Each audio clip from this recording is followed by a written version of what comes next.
Hi hello नमस्कार, मी वैष्णवी स्वागत करते तुम्हा सर्वांचं मराठी फूड्समध्ये. चला तर बनवूयात अक्षय तृतीया विशेष शेवयाची खीर.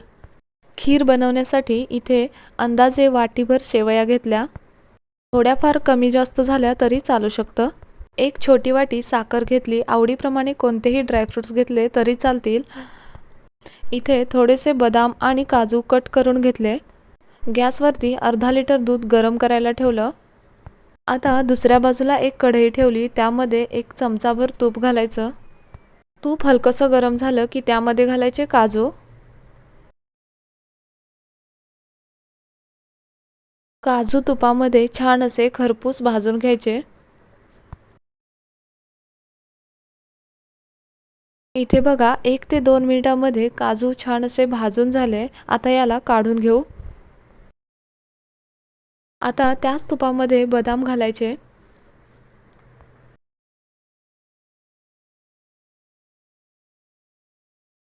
आता बदाम ही छान लालसर होईपर्यंत भाजून घ्यायचे. मीडियम फ्लेमवरतीच सर्व ड्रायफ्रुट्स भाजून घ्यायचे. ते बघा बदाम ही भाजून झाले. आता याला काढून घेऊ. इथे बघा शेवया व्यवस्थित भाजता येत नाहीत, त्यामुळे अशा प्रकारे त्याला चुरून घ्यायचं. आता त्याच कढईमध्ये अजून एक चमचाभर तूप घालायचं. आता त्यामध्ये सर्व शेवया घालायच्या आणि हलक्याशा भाजून घ्यायच्या. इथे आपण घरी बनवलेल्या शेवयांचाही वापर करू शकतो आणि खीर बनवू शकतो. शेवयाही हलक्याशा भाजून झाल्या. आता याला काढून घेऊ. आता त्याच कढईमध्ये थोडेसे मखाणे भाजून घ्यायचे. गॅसची फ्लेम लो ठेवायची आणि 3 ते 4 मिनिटे मखाने कुरकुरीत होईपर्यंत भाजून घ्यायचे. इथे बघा मखाने घालणं पूर्णपणे ऑप्शनल आहे, नाही घातलं तरीही चालू शकतं. इथे बघा दूध छान गरम झालं. दुधाला साई आलेली आहे, ती आपण दुधामध्ये मिक्स करून घेऊ. आता याच दुधामध्ये भाजून घेतलेल्या संपूर्ण शेवया घालायच्या.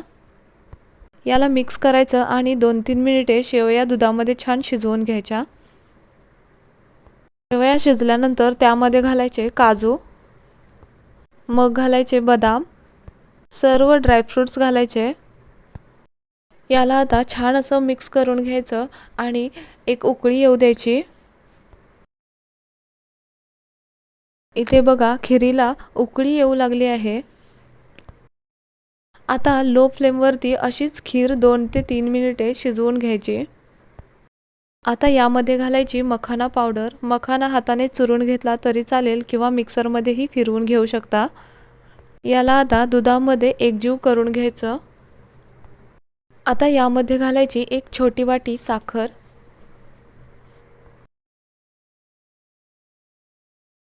आता साखर घालून परत एकदा हलवून घ्यायचं आणि याला एक 2-3 मिनिटे उकळू द्यायचं. इथे बघा खिरीला छान अशी उकळी आली आहे. खीर तयार झाली आहे. आता यामध्ये घालायची वेलची पावडर. वेलची पावडर ही खिरीमध्ये छान अशी मिक्स करून घ्यायची.